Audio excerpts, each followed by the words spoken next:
শীতের সকালে মাছ বানানো একটা অন্যরকম চ্যালেঞ্জ, খুবই কষ্টকর। তার মধ্যে যদি হয় এরকম ফ্রিজের ঠান্ডা বরফওয়ালা মাছ, তাহলে তো আরও কঠিন অবস্থা। তো যাই হোক, মাছগুলো কিন্তু বেশ 2 দিন আগে নিয়ে আসা হয়েছিল। আসলে বানানোর মতো সেরকম সময় পাচ্ছিলাম না।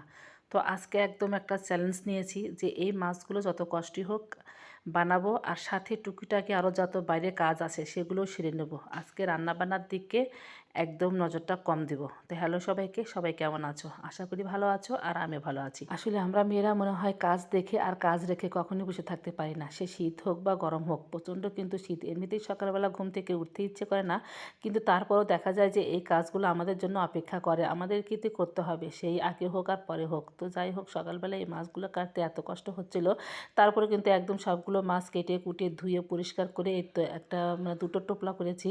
এখন হচ্ছে ফ্রিজে রেখে দেব। তারপর হচ্ছে বাকি টুকিটাকি আরও কাজ আছে। এই তো অনেকগুলো হচ্ছে কাপড় চোপড় ধুয়ে নিয়েছি, একদম পুরো একটা বালতি, উপর ফাপড় আর কি। সেই বালতি এখন নিয়ে যাব ছাদে, নিয়ে গিয়ে প্রত্যেকটা কাপড় চোপড় একদম সুন্দর করে মেলে দেবো। কারণ যেহেতু আজকে সকালবেলায় এত সুন্দর রোদ উঠেছে না, রোদটা দেখে আমার এত ভালো লাগতেছিল, মনে হচ্ছিলো যে আজকে যত সংসারে কাজকর্ম আছে, আনাচে কানাচে, সেই কাজকর্মগুলি আজকে সেরে নেব। তা না হলে দেখা যায় কি, একটু ঠান্ডা ঠান্ডা আর রোদ কম হলে সেদিন আর কাজ করতে ইচ্ছে করে না, কিন্তু রোদটা বের হয়েছে দেখে আমার এত ভালো লাগতেছে। তো যাই হোক, এর মধ্যে কাপড় চোপড়গুলো ছাদে দিয়ে তারপর তো স্নান তো সেরে নিয়েছি। তো ভাবলাম যে একটু সিদ্ধ ভাত বসিয়ে দিই, তো আলু সিদ্ধতে ভাত বসিয়ে দিয়েছি। আর আজকে হচ্ছে তেমন কোনো কিছু আইটেম করবো না, একটু বাদাম ভর্তা করব, আর এদিকে হচ্ছে মাংসর তরকারিও আছে, একটুখানি হচ্ছে লাইয়ের ঘাটি আছে আর কি। ওই জন্য আর কোনো আইটেম করতে যাব না, কারণ আজকে কাজ করতে করতে অনেকটাই বেলা হয়ে গেছে, আর রান্না বান্নাতে আমার এনার্জিও নেই। তো ভাবলাম যে একটু ভর্তা ভাত খেলে বেশি ভালো লাগবে। ভাত বসিয়ে দিয়ে কিন্তু আমি প্রত্যেকটি রুম একদম সুন্দর করে মুছেও নিয়েছি, সেটা তোমাদের সাথে শেয়ার করতে পারিনি। আসলে সবগুলো কাজ যদি শেয়ার করতে চাই, দেখা যায় যে ভিডিওটা কিন্তু অনেক বড় হয়ে যায়।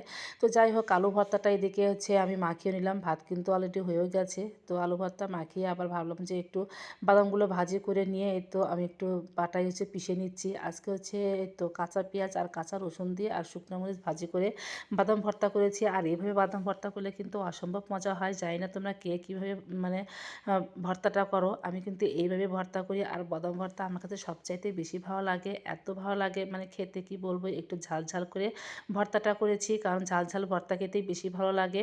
আর দেখে কিন্তু বোঝা যাচ্ছে কতটা লোভনীয় আর ঝাল হয়েছিল, একদম কালারটা যা হয়েছিল অসাধারণ। আর আমি অনেক সুন্দর করে বাদামটা ভাজি করে নিয়েছিলাম।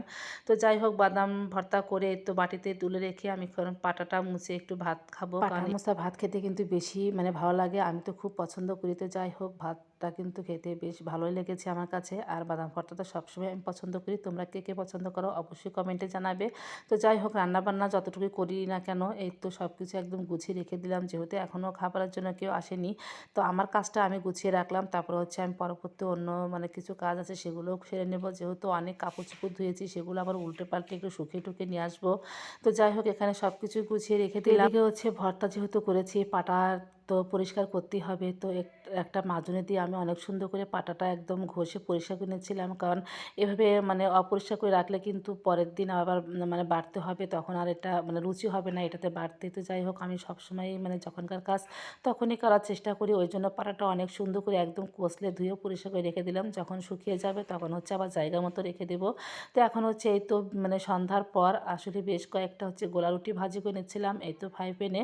আর এত সুন্দর চাপ গোলা রুটিগুলো হচ্ছিলো। আমরা কিন্তু সচরাচর চাপটি গোলা রুটি এগুলোই বলে থাকি। আর একটু নাস্তা করবে বাচ্চারা, তো ভাবলাম যে ওদেরকে একটু এভাবে গোলা রুটি ভাজি করে দিই, একদম চিনি আর হচ্ছে লবণ দিয়ে মিষ্টি মিষ্টি করে ভাজি করে দিলাম। আর এখানে হচ্ছে রসমালাই আছে, 2 রকমের মিষ্টি, একটা সাদা মিষ্টি, কালো মিষ্টিতে, এগুলো দিয়ে হচ্ছে বাচ্চারা সন্ধ্যার সময় নাস্তা করবে আর কি। আর এদিকে একটু দুধও জাল দিয়ে নিচ্ছিলাম শাশুড়ি মার জন্য। আর আমি একটুখানি হচ্ছে দুধ চা খাবো, সেই জন্য দুধটা একটু ভালো করে জাল দিয়ে নিচ্ছিলাম। দুধ চা ভালো হলে কিন্তু চাটা খেতে বেশ ভালো লাগে। তো আজকে সকালবেলা তো চা খাওয়ার সময় পাইনি, একদম চোখ মুছতে মুছতে কাজে হাত দিয়েছি, কারণ হচ্ছে অনেক কাজ জমে গেছিলো। যদিও প্রতিদিন কাজ করি, তারপরে এত কাজ যে কীভাবে বের হয় না নিজেও বুঝতে পারি না। তো যাই হোক, এদিকে দুধটা জাল দিয়ে রেখে দিয়ে আর কিছুটা দুধ নিয়ে নিলাম তো চা করার জন্য। বলতে গেলে সারাদিন একদমই সময় পাইনি, সারাটা দিন একদম কাজের উপরে ছিলাম। তো যাই হোক, এদিকে কিন্তু কথায় কথায় চাটা হয়ে গেছে, অলরেডি চাটা ছেঁকেও নিয়েছি। এখন শান্তি মতো বসে একটু চা খাবো।